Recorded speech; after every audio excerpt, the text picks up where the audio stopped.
दादा काय ते? हे गरुड पुराण काय असतं? हे बघ मधू, असल्या गोष्टीत आपण लक्ष घालू नये. अभ्यास करा, जा शाळेत जा. अभ्यास करून काय उपयोग? पोट थोडंच भरता येतं. पोट भरायचं असेल तर गरुड पुराण शिकलं पाहिजे. गरुड पुराण हे कोणी सांगितलं? ते ढबूशास्त्री आहेत ना, त्यांनी काल शाळेजवळ भेटले. म्हणाले, हे बघ मधू, आपण कुणाकडेही लक्ष देऊ नये, अभ्यास करावा. पण काका काय असतंय गरुड पुराण? सांगितलं ना, असले फालतू प्रश्न मला विचारू नकोस. तुम्हीच तर म्हणता जे कळत नसेल ते विचारावं, अज्ञानी राहू नये. आता तुम्हीच म्हणता फालतू प्रश्न मला विचारू नका. काका हे गरुड पुराण फालतू आहे? मधू, हे सगळं कळायला तू अजून लहान आहेस. पण काका काय असतंय गरुड पुराण? हे बघ, गरुड पुराणात माणसाच्या मृत्यू संबंधीचं विवेचन असतं. म्हणजे जन्म, मृत्यू, स्वर्ग, नरक, अंत्येष्टी संस्कार तुझे बाबा करतात ना ते. हा, म्हणजे तुम्ही वा पुढं मी आलोच. एकदा मी बाबांना म्हटलं देखील होतं, तुम्ही वा पुढं मी आलोचला येऊ का? तर कसले रागावले. म्हणाले लहान मुलांचं काम नव्हे हे. मधू, स्मशान हे फार वाईट असतं. मेलेला माणूस कुठल्या अवस्थेत असेल हे सांगता येत नाही. कधी कधी डोळे उघडे असतात, तर कधी कधी तोड. दात मोठे बाहेर आले असतील तर भयानक वाटतं, भीती वाटते. बाप रे. मधू, तू अजून इथंच? शाळेत नाही गेलास? चकाटापडून पोट भरणार तुझं. जातो ग, तू नको त्या व्यक्ती रागावतेस. मधू, असं आईला उठून बोलू नये. हे बाकी छान हं. आधी आपणच शिकवायचं आणि मग सांगायचं आईला असं उलटून बोलू नये म्हणून. बहिणी, कशाला भलताच आरोप करतेस? तुम्हाला ठाऊक आहे, माझ्यामुळे तुमच्यावर हे दिवस आले. नशीब तेवढं तरी कळलं. पण नुसतं कळून काय उपयोग? वळलं सुद्धा पाहिजे ना. बहिणी, मला कळतं पण वळत नाही. त्याचं काय बहिणी? 2-4 शेळेपाके तुकडे सगळ्यांना मिळाले ना, कुत्र असतं ना बहिणी, कुत्र, तशी अवस्था झाली आहे माझी. मला कळतं पण वळत नाही. वासुदेवा, अरे वासुदेवा, वासुदेवा, वासुदेवा, संघ कार्याकडे तुझं अजिबात लक्ष नाही. कधी येतोस कधी येतच नाही. दसरा अवघ्या 15 दिवसावरती आला. पथसंचलनाची जबाबदारी तुझ्यावर आहे. अजून तू तयारी देखील केली नाहीस. तुम्हाला चिंता आहे दसऱ्याची, पथसंचलनाची, आणि मला किमान माणुसकीनं जगता यावं याची. आणि आज ज्या परिस्थितीतून मी जात आहे ती परिस्थिती तुम्हाला माहित का नाही? ही सगळी परिस्थिती तू स्वतः तुझ्या हाताने उडवून घेतलीस. सर्व ब्राह्मणांनी अपमानास्पद वागणूक देऊन सत्यनारायणच्या पूजेतून हाकून लावल्यावर अंत्येष्टी कर्म करणारी कुणाकडे जावं? कुठल्या समाजात जाऊन आपल्या दैनंदिन गरजा पूर्ण कराव्यात? सांगा अण्णा. ही सगळी परिस्थिती मी माझ्या हाताने ओढवून घेतली म्हणतात? तसं नव्हे वासुदेवा. जोपर्यंत इथे असल्या बुरसटलेल्या विचाराची माणसं आहे तोपर्यंत नवं वारं वाहणं कठीण आहे. आपण रोज हेच ऐकत आलो, बुरसटलेल्या विचाराची माणसं. एखादा सामाजिक प्रश्न उत्पन्न झाला की नुसता गाजागुट करत बसायचं, केवळ तोंडाची वाफ दडवायची, आणि नेमका खाऊ घालायची वेळ आली की शेपूट घालून गप्पा बसायचं किंवा मग पर्याय शोधायचा. मी अन्यायाचा जाब विचारला तर तुम्ही मलाच दोष देता. ही सगळी परिस्थिती मी माझ्या हाताने ओढवून घेतली म्हणता. वा अण्णा वा. तसं नव्हे वासुदेवा. संघ कार्याची जबाबदारी तुझ्यावरती आहे. वासुदेवा, अण्णा, किती वेळा ऐकवणार आहात हेच? सहन होत नाही मला आता हे वागणं. हिंदुत्व आणि सर्व हिंदू एक हे स्वप्न आहे माझं. वाईट याचंच वाटतं. या स्वप्नाला सुरंग लावतात ते दिगंबर शास्त्रासारखे, ज्यांना ब्राह्मण्य हेच हिंदुत्व वाटतो. मला भीती वाटते ती या लोकांची. मला भीती वाटते तुमच्यासारख्यांची. वासुदेवा, सर्व जाती धर्मांच्या लोकांकरता संघाची दारं उघडी केली ती मी, मान चांबार सुद्धा, आणि तू. दिगंबर शास्त्रासारखी माणसं आपला उघड अंतरंग दाखवतात तरी, पण तुमच्यासारखी माणसं अण्णा, मला तुमच्याशी लढता येत नाही आणि शस्त्रही खाली ठेवता येत नाही. वासुदेवा, तू केवळ दोषच सांगणार असेल तर मी इथं न थांबणं इष्ट. माझ्या सन्मानाच्या लढाईत तुमचा एक शब्द, मला हत्तीचं बळ देऊन गेला असता, पण नाही अण्णा. मरण तर ब्राह्मणाच्या खांद्यावर तुम्हाला स्मशानात जायचं असेल तर तुम्ही तरी का पत्करावी विचारायची त्यांची. जा अण्णा जा. आणि या किरवंताच्या घरी नको नको ते ऐकून घ्यावं लागलं म्हणून प्रायश्चित्त करा. जा, हिंदुत्वाचे नारे लावा, सर्व हिंदू एक संघाचा जय जयकार करा. माझी लढाई मी एकटा लढेन, एकटा.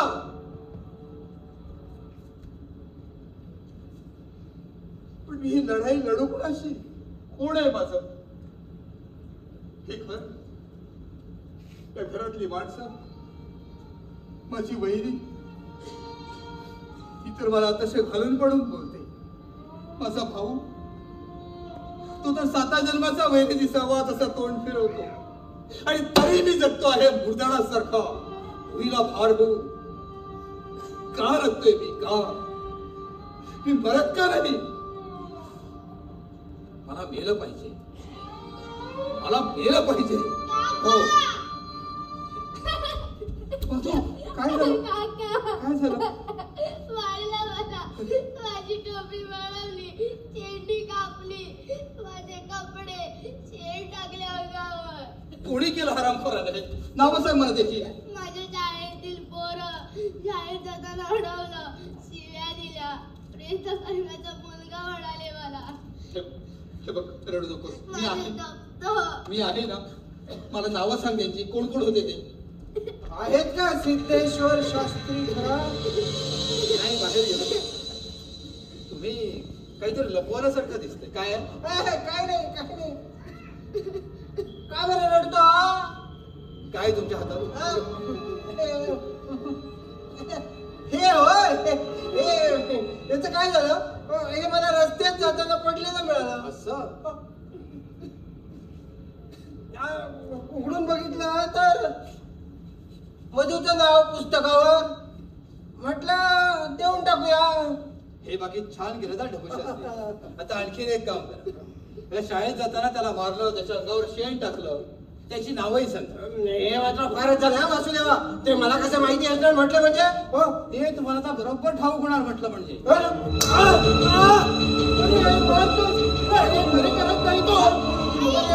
मला काही ठाऊक असणार, खरंच माहिती नाही मला. गरुड पुराण माहितीये? गरुड पुराण? ते मी गमतीनं म्हणालो. गमतीनं अरे देवा, सोडा त्याला, सोडा त्याला. जीव घेणार आहेस का रस्ता?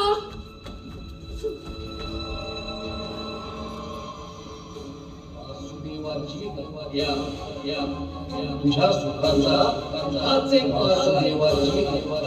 याच एक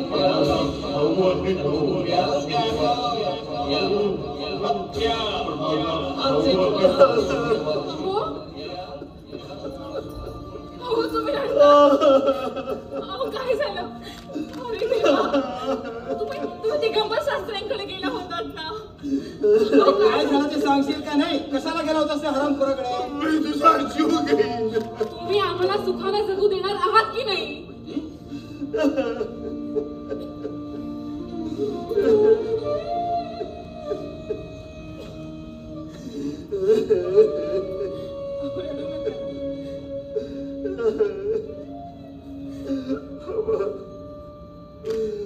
बाबा, तुम्ही वासुदेवाला माझ्या हवाली करून ती वागणी केला, पण मी नाही सांभाळू शकत, नाही सांभाळू शकत.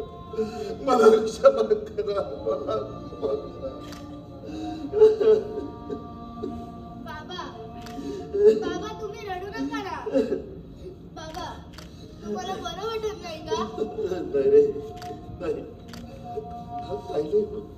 अरे खरंच काही नाही होत मला, खरंच काही नाही.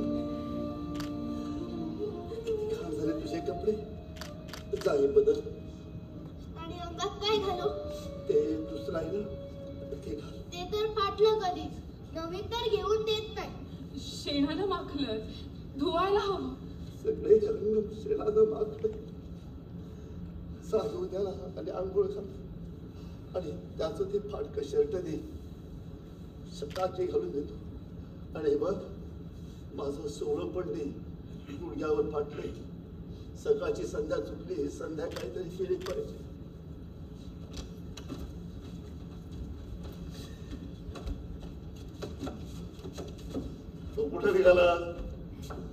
मधू सगळ्या शेणाला बसला पाहिलं नाहीस? मारलं सुद्धा त्याला शाळेत जाताना. कोण हरामी आहे ते बघून येतो. काही नको, बस इथं. अरे टोपी सुद्धा हरवली आहे त्याची. उद्या शाळेत जाताना मोडका जाईल. बरं दिसत नाही ते. उद्यापासून तो शाळेत जाणार नाही. तो शाळेत जाईल. तुला जमत असेल तर मी शिकवीन. भीक मागून मला शिकवीन. वाद नको. मलाही नको. वासुदेवा,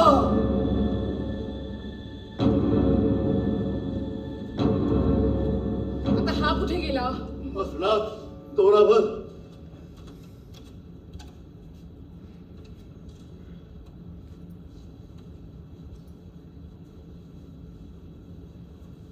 अगं, याला तर नुसती भोक पडली आहे.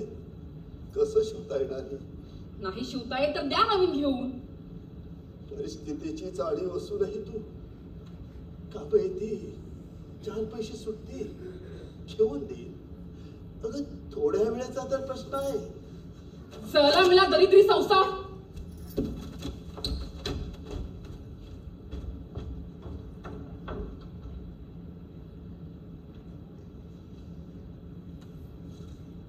जळला मला दरिद्री संसार.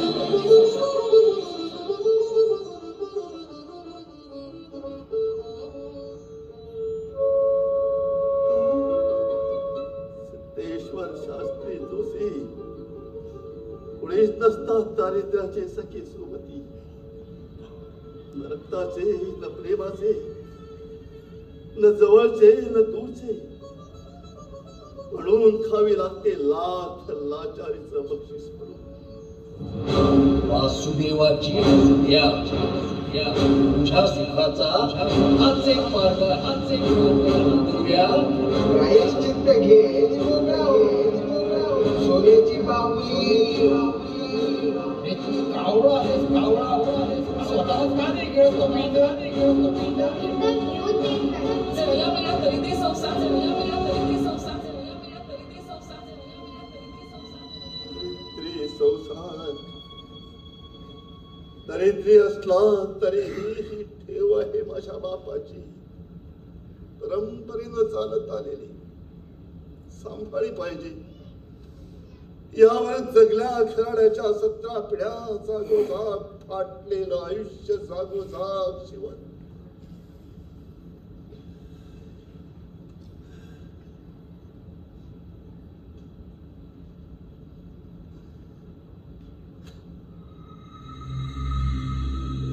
छांडाळे,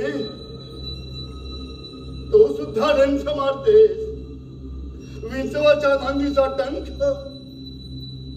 त्या डंख वेदनेला माझ्या तोंडातून येणारी ठिंकर शांत होऊन गेले बघ.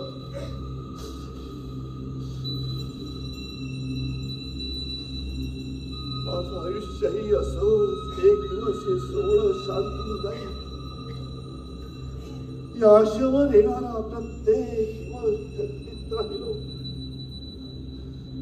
सोहळं शिव शिव धर्माचरण करत राहिलो.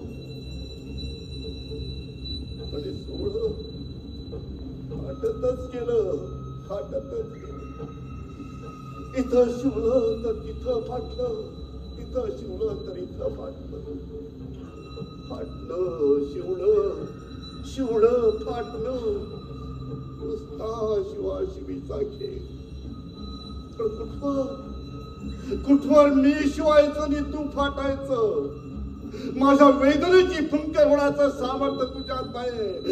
कशाला हवंय तुझं सतान?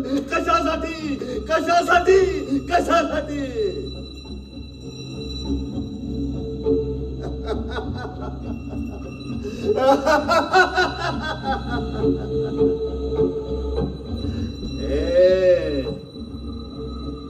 बेपारत नाही तुला. सोडतोय मनाशाखा गेलो. मन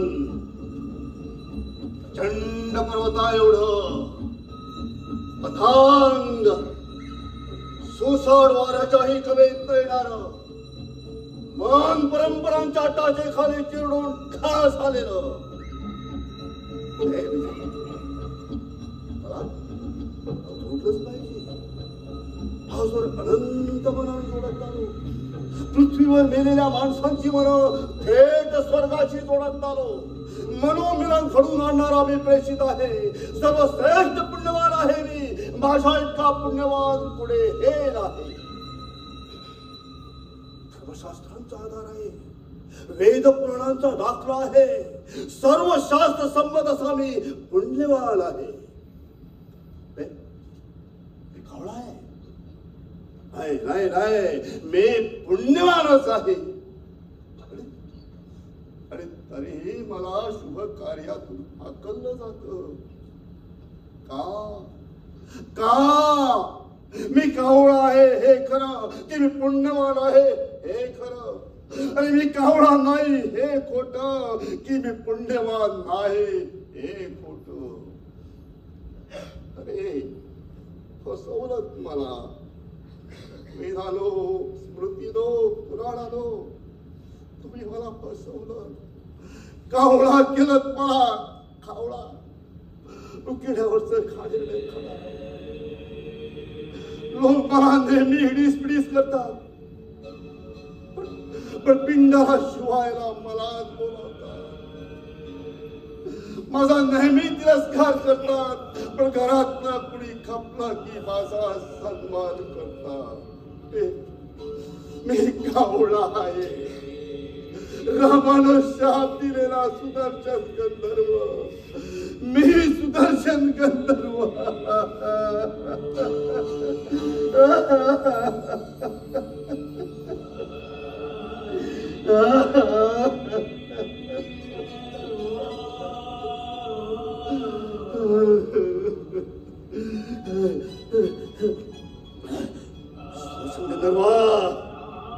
कावळ्या, अरे प्रेत करम्या, असा रडतोस काय मुर्दाडा?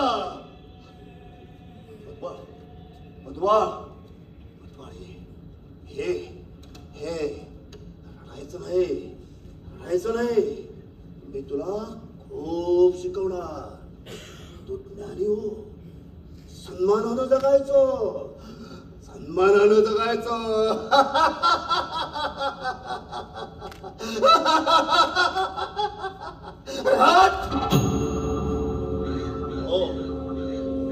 प्रेत करण्याचा मुलगा, तुझ्या वडिलांच्या पूर्वसंचितानुसार तुला प्रेत कर्मच केलं पाहिजे.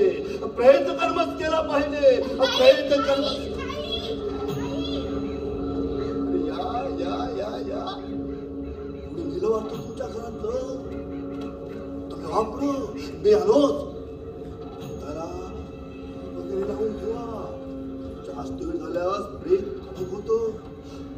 प्रेताजवळ रडू नका. प्रेताजवळ रडू नका. अरे असं काय करतोस? मी वासुदेव तुझा भाऊ. काय म्हणाला? भाऊ? कोण भाऊ? कावळ्याचा भाऊ? तुझ्या आईला कावळा झाला होता. कावळ्याचा भाऊ म्हणताना अभिमान वाटतो ना तुला? म्हण म्हण म्हण मला कावळा म्हण. मी कावळा आहे. मी कावळा आहे. उकिड्यावरचा खाडेटा खाणारा, पिंडाला शिवणारा मी कावळा आहे. म्हण म्हण मला कावळा म्हण. मी कावळा आहे. मी कावळा पिंडाला. मला ओळखलंस? नाही नाही ओळखलंस? मी तर कावळा, याच्या आईला झालेला.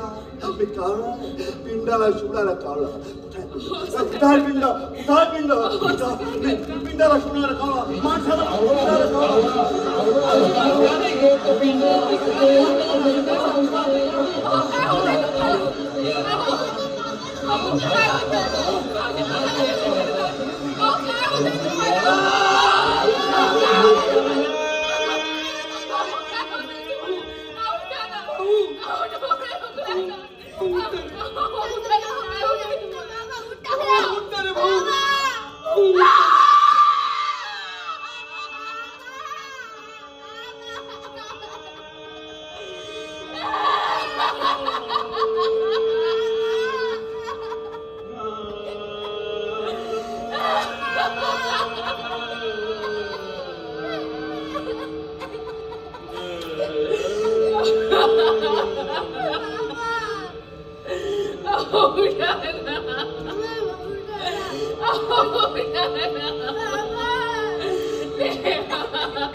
असं काय करता उद्या ना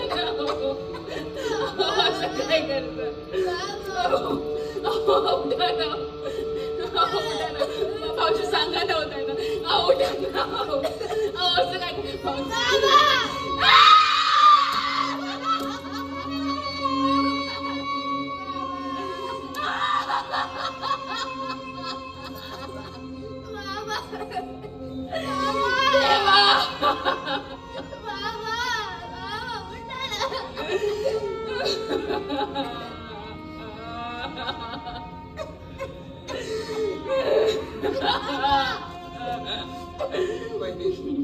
वहिनी शिवगावर वहिनी झाला सगळं तुझ्या मनासारखं. तू कारणीभूत आहे या सगळ्याला. हे कोणत्या जन्मीचा सूड उगवलास माझ्यावर. सत्यानाश केलास माझ्या संसाराचा. पुढे आता पुढची सगळी तयारी. तुझा संबंध काय. 7 जन्माचा वैरी तू. चालता ओयतून पुढे काय करायचं ते मी ठरवी.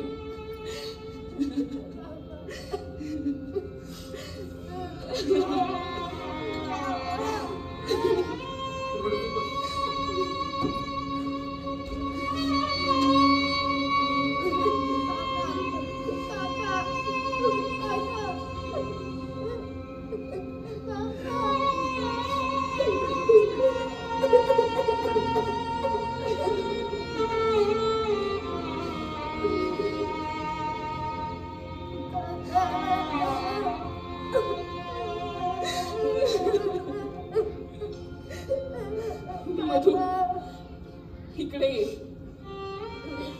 मधु इकडे ये.